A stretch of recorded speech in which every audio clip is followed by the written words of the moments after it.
আমাদের দেখবেন অনেকেই মারা গেছে তারা নিয়ে এই বাড়িতে ওই বাড়িতে, ওই দেশ থেকে ওই দেশে, ওই দেশ থেকে ওই দেশে।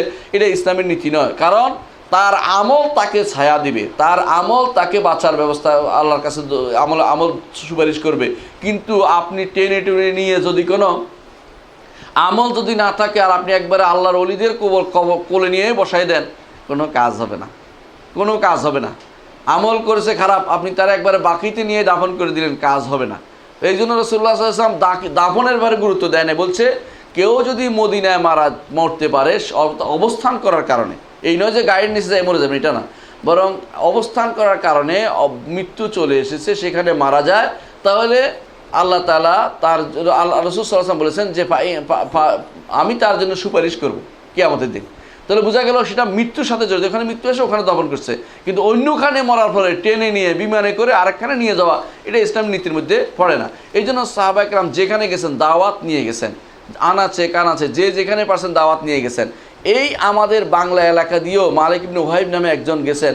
এইভাবে বিরাট একটা তাদের কিছু এখনও কিছু এই জিনিস পাওয়া যায়, যা বোঝা যাচ্ছে সাহাবায়ে কেরাম এই রোডে করে তারা বাংলা এলাকা দিয়ে তারা চীনে গেছিলেন, এই রোড দিয়া চীন দেশে তারা যাইতেন, যাতায়াত করতেন তখনকার সময়। সেই জন্য তারা সেখানে দাওয়াত দিয়েছেন, এই পথে দাওয়াত দিয়েছেন। দাওয়াত থেকে সাহাবায়ে কেরাম 1 মিনিটের জন্য পিছপা হননি, 1 মিনিটের জন্য পিছপা। দাওয়াত শব্দটি যেমন যত ব্যাপক, কর্ম কিন্তু আরও ব্যাপক। দাওয়াত তো কল, যেটাকে বলে কল মানে ডাকা, কিন্তু কিসের দিকে ডাকবেন? ডাকতে হবে আপনাকে কোরআন এবং সুন্নাহর দিকে। এই জন্য আল্লাহ তাআলা বলছেন যে উদউ ইলা সাবিলি রাব্বিকা, উদউ ইলা সাবিল রব্বিকা বিল হিকমাতি ওয়াল মাউইজাতিল হাসানা ওয়াজাদিলহুম বিল্লাতি আহসান, যে তোমার রবের পথে ডাকো। যদি আল্লাহর পথে ডাকতে হয়, আল্লাহর পথ কোনটা? আল্লাহর পথ কোনটা? যেটা আমার নবী দেখিয়ে দিয়েছেন সেটা। দুনিয়ার বুকে কত পথ যে আবিষ্কার হয়েছে তার ঠিক নেই। হ্যাঁ, তরিকার কি অভাব আছে? হ্যাঁ, সোহরাওয়ার্দিয়া, মুজাদ্দিদিয়া, কাদেরিয়া, নকশবন্দিয়া, সাবেরিয়া, কত তরিকা, এবং কেউ কেউ নতুন করে তিজানিয়া, আরও কত মিরজানিয়া। তরিকার অভাব নাই পৃথিবীতে। এগুলি আল্লাহ এবং তার রাসূলের শিখিয়ে দিয়া তরিকা নয়। আল্লাহ এবং তার রাসূল যেটা দেখিয়ে দিয়েছেন নাকি, আল্লাহ তাআলা বলছেন কুল হাদিহি সাবিলি, বলুন এ হচ্ছে আমার পথ। দেখিয়ে দিয়েছেন রাসূল সাল্লাল্লাহু আলাইহি ওয়াসাল্লাম। কীরকম? লম্বা একটা খত আঁকছেন, একটা লম্বা টান দিছেন। টান দেওয়ার পরে রাসূলুল্লাহ সাল্লাল্লাহু আলাইহি ওয়াসাল্লাম ডাইনে বামে অনেকগুলো দাগ দিলেন এবং বললেন যে এই রোড একেবারে সোজা কোথায় চলে যাবে? আল্লাহর কাছে, জান্নাতে চলে যাবে সোজা। হ্যাঁ, কিন্তু এদিকে সেদিকে অনেকগুলো শয়তান আছে, তারা এদিকে ডাকতেই থাকবে আপনাকে এবং বলবে তারা হালুম্মা ইলাইয়া, আমার দিকে আসো, আমার দিকে আসো, হালুম্মা ইলাইয়া, আমার দিকে আসো। যদি আপনি এই পথ ছেড়ে এদিকে যান, ওইদিকে যান, তো আপনি চিরজীবনের জন্য পথভ্রষ্ট হয়ে গেলেন ফিরে না আসলে। অর্থাৎ আপনাকে মেইন রাজপথ ছেড়ে চোরাগলিতে নিয়ে যাবে এরা চোরাগলিতে নিয়ে যাবে। আপনি তাদের কাছে কোরআনের আয়াত দেন, রসুলের হাদিস দেন, বলবে যে এইটা আমাদের তো, এইটা আমাদের এর মধ্যে নাই, আমাদের মাসলাকের মধ্যে নেই। আপনি আশ্চর্য হবেন, মাসলাক আমাদের নীতিতে নাই, আমাদের হুজুর তো বলে নাই, এটা আমাদের আমলে নাই। আচ্ছা সুবহানাল্লাহ, আপনি এই কথাটা কি আল্লাহকে বলতে পারবেন? আল্লাহ, আমরা তো আপনার এটা পাইছিলাম, তবে আমাদের হুজুর তো বলে না, এই জন্য আমল করি না, মানবে? এটা হবে? তাহলে আমি কত বড় ভুলের মধ্যে আছি আপনি চিন্তা করে দেখছেন? যে আল্লাহর পথ তা হচ্ছে রাজপথ বাদ দিয়ে চোরাগলি, কোনো অন্ধকার গলি, যেখানে গেলে ডাকাতের ভয়, যেখানে গেলে আমার সব কিছু সর্বস্ব হারানোর ভয়, সেই জায়গাতে আমি ডুবে যাচ্ছি। কিন্তু আল্লাহর রাজপথে আমি দেখি না, যেটা রাসূলুল্লাহ সাল্লাল্লাহু আলাইহি ওয়াসাল্লাম দেখিয়ে দিয়েছেন, হাদিহি সাবিলি আদউ ইলাল্লাহি আলা বাসিরাতিন, আমি আল্লাহর দিকে ডাকি আলা বাসিরাতিন, দিব্য দৃষ্টিতে, জেনে শুনে, না জেনে নয়। এই পথটা কার? যেই পথে চলে গেছে মুহাম্মদুর রাসূলুল্লাহ সাল্লাল্লাহু আলাইহি ওয়াসাল্লাম এবং সাহাবায়ে কেরাম।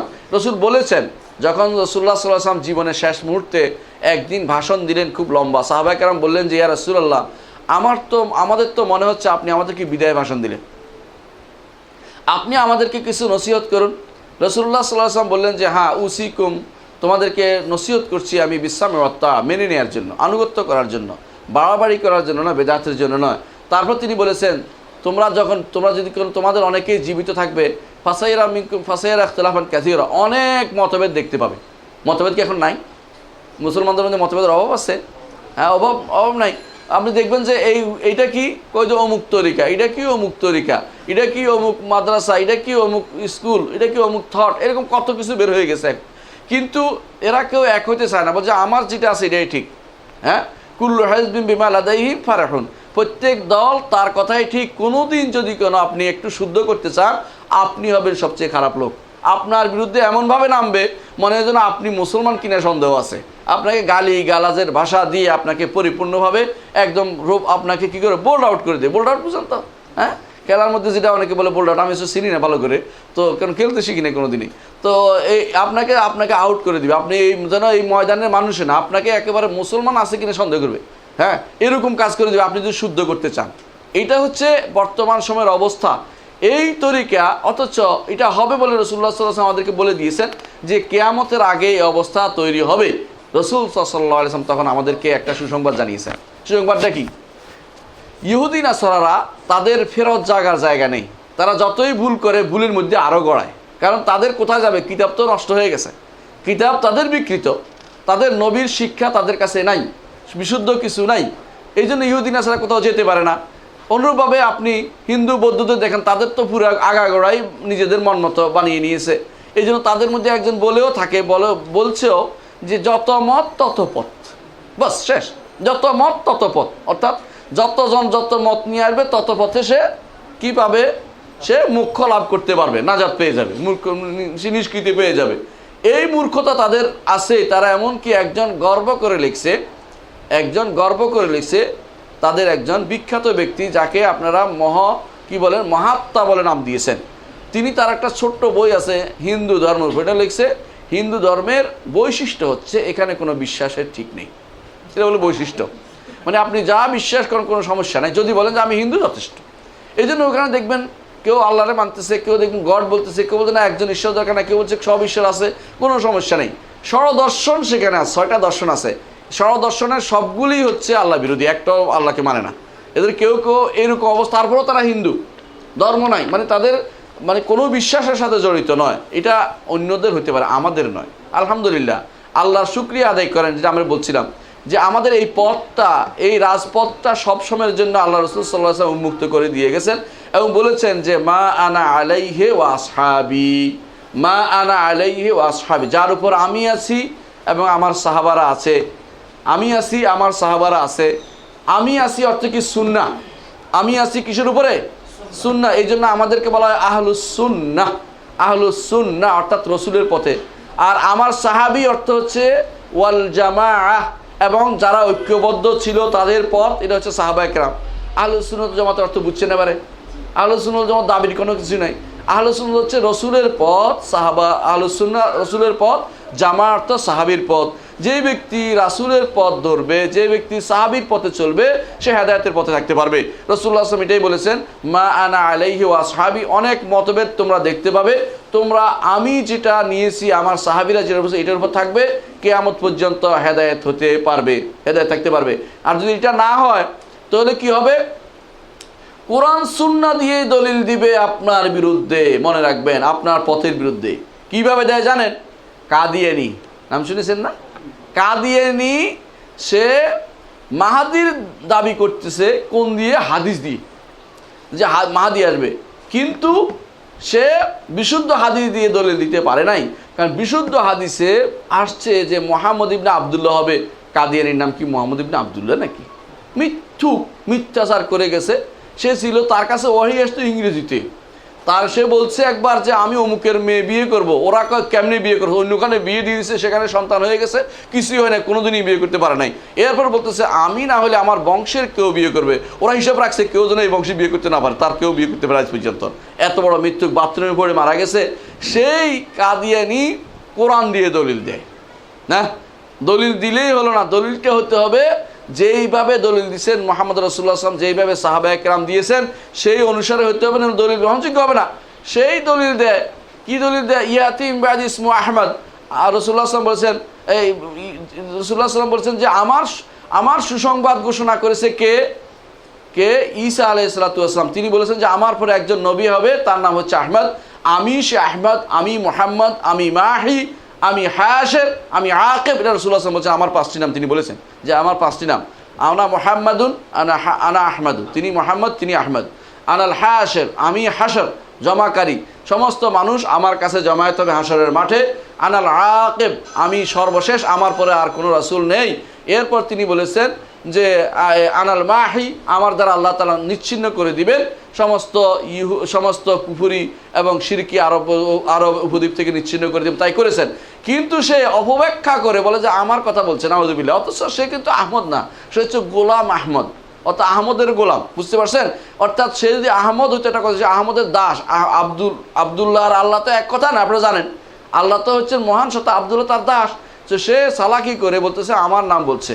এরকম আরও আগেও এরকম মানুষ বলতো। একবার এক লোক নাম হচ্ছে বায়ান ইবনে সামআন। বায়ান ইবনে সামআন নবুয়তের দাবি করছে। তো সবাই বলে যে আচ্ছা তুমি তো নবুয়তের দাবি করতেছ, সাধারণত আগের নবী পরের নবী সম্পর্কে কিছু বলে যায়, তোমার কথা তো কেউ বলে নাই কোরআনে। কয় যে হ্যাঁ আছে, কোন জায়গায়? কথা হাযা বায়ানুল লিন্নাস, কথা হাযা বায়ানের অর্থ হচ্ছে এটা তোমাদের জন্য বর্ণনা, কোরআনের বর্ণনা বলছে। সেই কি হচ্ছে, বয়ানের নিজের নাম বানাই ফেলছে যে আমার কথা বলছে এটা, আর মানুষ হাসাহাসি করে তাড়া দিচ্ছে, তোমার মতো বদ আল্লাহ দুনিয়াতে নাই, তুমি কোরআনের অর্থকে নিজের মতো করে চালু করে দিচ্ছ। এই অবস্থা হচ্ছে। তোরা দাওয়াত যারা দিবে, যদি তারা বাসিরা না থাকে, সঠিক পথে না থাকে, কোরআন দিয়েও আপনার দলিল দিতে পারবে আপনার বিরুদ্ধে, আপনার এই ইসলামের বিরুদ্ধে দলিল দিতে পারবে। কোরআন দিয়ে এখন পর্যন্ত কাদিয়ানীরা কোরআন আমরা কোরআন মানি কি জন্য? কোরআনের আয়াতগুলি অপব্যাখ্যা করবে, হাদিসগুলি যেগুলি তার মন মতো হবে মানবে, যেগুলি মন মতো হবে না সহিহ হাদিসকে অস্বীকার করবে, কোরআন হাদিসে বুখারী মুসলিমের হাদিস হলে অস্বীকার করবে, আর যেটা তার মন মতো হবে বানোয়াট হলে এটাকে দলিল দিবে। এই জন্য দেখবেন এদের এই অবস্থা। আমরা যদি কোনো কোরআন হাদিস না পড়ি, না জানি, দাওয়াতের অবস্থা না জানি, তাহলে যে কোনো সময় আমরা পথভ্রষ্ট হয়ে যাব। এই জন্য আমাদেরকে দাওয়াত দিতে হবে আল্লাহর পথে, অন্য কোনো পথে নয়, কোনো ব্যক্তির দিকে নয়, দলের দিকে নয়, কোনো পথের দিকে নয়, কোনো তরিকার দিকে নয়, কোনো মাসলাকের দিকে নয়। আমাদের দাওয়াত দিতে হবে আল্লাহর দিকে। আল্লাহ তাআলা যেটা বলেছেন, কুল হাযিহি সাবিলি আদউ ইলাল্লাহি আলা বাসীরাতিন আনা ওয়া মান ইত্তাবা'আনি ওয়া সুবহানাল্লাহি ওয়া মা আনা মিনাল মুশরিকিন। হে নবী আপনি বলে দিন যে এ হচ্ছে আমার রাস্তা। রসুল দেখিয়ে দিয়েছেন কোন রাস্তা, যেই রাস্তায় রসুল চলে গেছেন, সাহাবা একরাম চলে গেছেন, খোলাফায়ে রাশিদা চলে গেছেন, এবং যেই রাস্তা অনুসরণ করে ইমামরা তাদের কথা বলেছেন, যেই রাস্তা অনুসরণ করে কুতুবুস সিত্তার লেখকগণ, 6টি হাদিসের কিতাবের লেখকগণ লিখেছেন, এদের পথটা হচ্ছে সোজা পথ। এই পথ থেকে, এই তাফসিরের পথ থেকে ভিন্ন পথে, এই মুহাদ্দিসদের পথ থেকে ভিন্ন পথে, এই ইমামদের পথ থেকে ভিন্ন পথে কেউ যদি কোনো এদিকে সেদিকে যায়, আপনার আমার পথভ্রষ্ট আর কোনো উপায় নাই।